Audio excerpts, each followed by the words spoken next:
It's me. I finally got around to watching Serene Squall. Oh, don't mind me. I'm cleaning out my desk so that I can remove all traces of all scripts from my life. So I'm also going to juggle this while I do that. And then I'm going to watch your video afterwards because I started watching it and then I was like, I kind of want to give my thoughts first and then go back to yours and then maybe respond. Okay. So I usually write down my notes as we go across the, as I watch it. It's funny because I had no feelings about T'Pring whatsoever leading into this. And then, like, it's sweet that T'Pring, it's like, hey, boyfriend, I thought that the onus was on me to go ahead and do that. Like, that's super sweet. And, like, you know, new girlfriend trying too hard for her boyfriend. I did like how she was talking about, like, sexual things, and then he just, you know, spilled out his water. That was cute.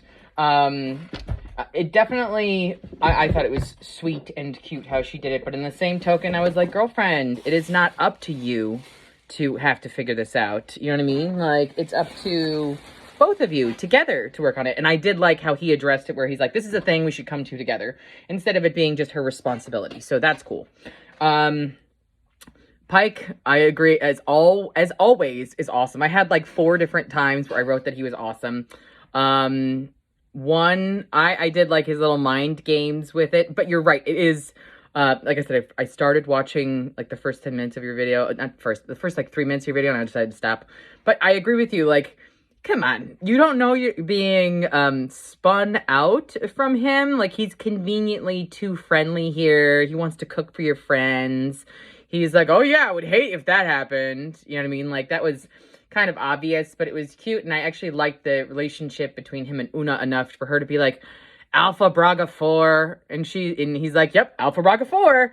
And there was that cool scene when they were in like, nobody knew about Alpha Braga 4. All she said was like, we're going to do a mutiny. And like, everybody is in the jail cell and they all just tack on. Like, they all just pick up from... Now, maybe they had a conversation leading into it, like, here's some techniques that we use to make the mutiny happen. But I like to think that she said that, and we're like, all right, I guess we're doing a mutiny. And then everybody was just like, yeah, that shit's crazy, right? So, I liked how they had enough of a understanding and being able to read the room enough to be able to say, yeah, here's what's going on. To manipulate together. When he's like, I'm only going to say this once, get the hell out of my chair. I was like, goddamn right, get the hell out of my chair. And then finally, at the end, the funniness where he's like, arg! And then Una's like, never do that again. Like, Pike continues to be, like, my favorite. Like, I want to hang out with him.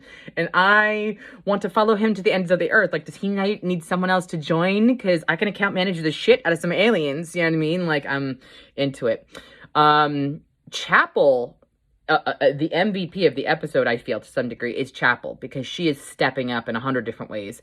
You know, you kind of think of, like, no, don't hurt the nurse and the doctor and stuff like that. But candidly, if anybody's going to have a dangerous weapon on, you know, a ship of any kind, it's going to be a doctor. Like, they are really good with a knife. They're really good with, you know, knocking, like, with the medicine. Like, I liked how she was just totally, like, all of a sudden, Chapel's badass as fuck. And, like, it now makes sense because she's got that fun, she, like, had it in her, like, sleeve thing, and all of a sudden she's like, ha-ha! And then getting people, like, I was like, that makes sense now why she would be badass when it comes to that.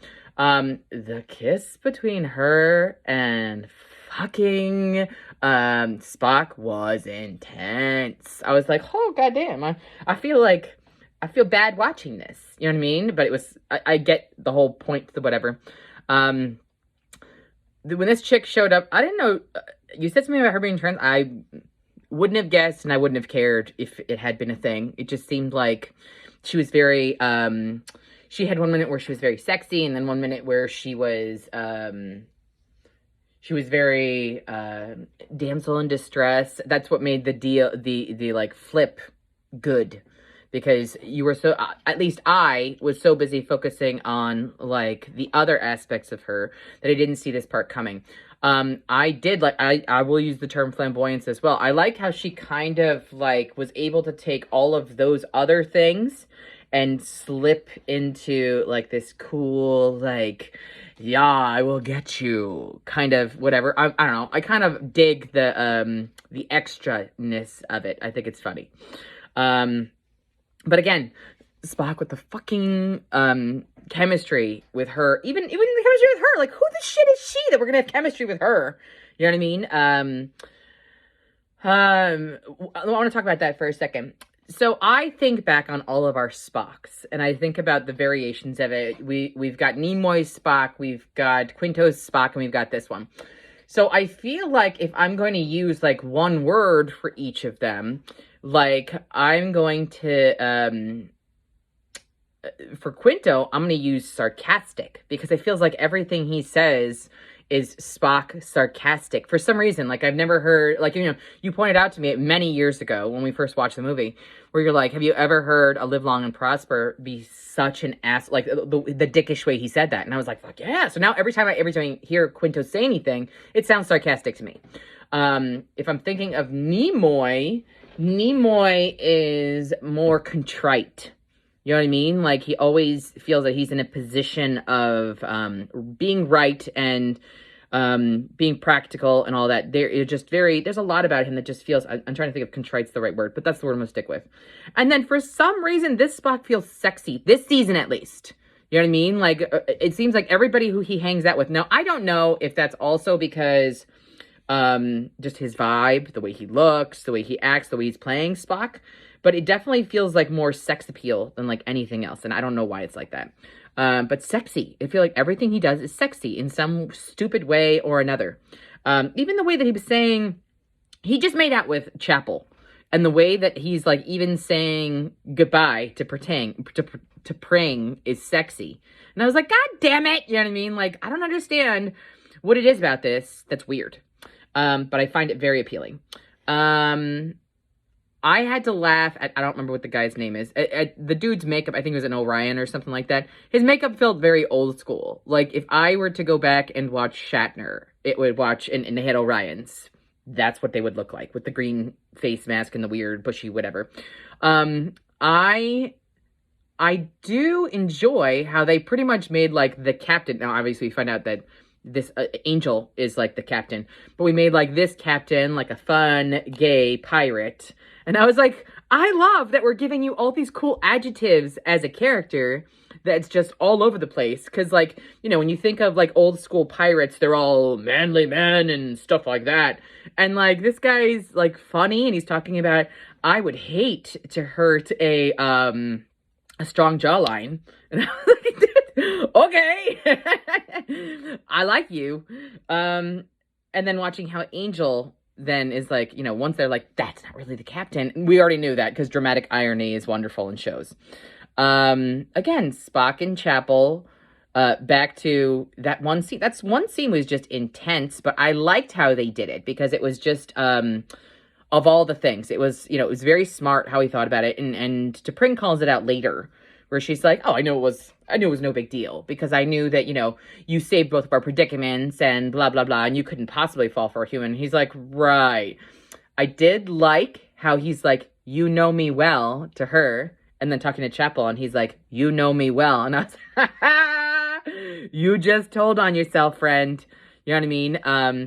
I wanted to ask you, because I don't remember, did Spock do Kolinar? Because I don't think he did, or maybe it just didn't take, or some shit like that, because I still feel like he has a lot of emotion. I don't know. Who fucking knows? You'd know better than I would. And finally, who the fuck is Sybok?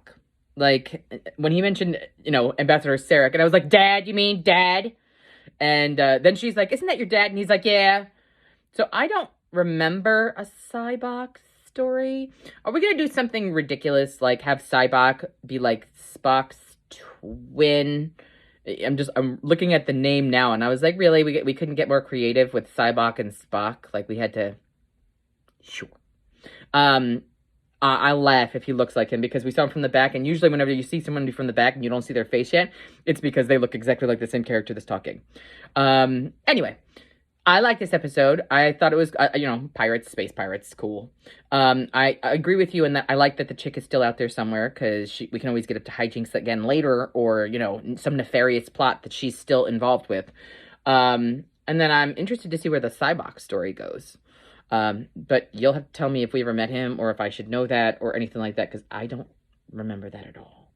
So, okay.